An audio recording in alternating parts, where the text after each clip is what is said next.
dyan sa karton na yan, dyan ko inilagay yung itlog ng black soldier fly.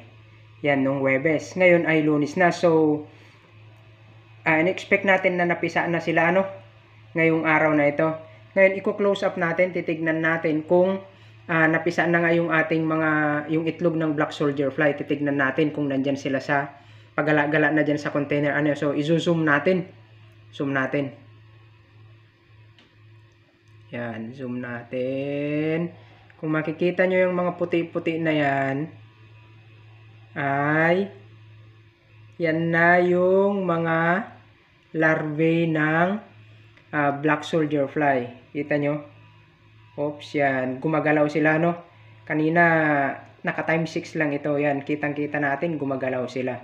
Tapos, naglagay tayo ng pagkain. Ito, manggang bulok.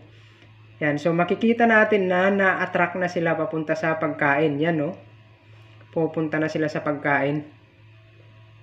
Yan, palapit sila palapit sa pagkain. I-zoom pa natin. Yan. So, kitang-kita natin na after 4 days ay yung ating itlog ng black soldier fly ay mapipisa. Tapos, ito na. Yan. Dati walang pagkain yan kanina. Nilagyan ko na ng pagkain yan, Na-attract na sila.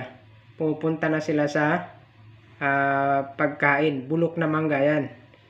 Yan. So, makakapag-breed na ulit tayo ng ating black soldier fly. Pangdagdag natin dun sa ating inipon na food.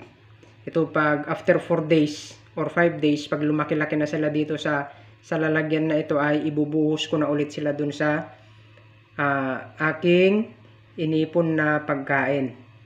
Yan. So, ganyan ako nagpapapisa ng black soldier fly.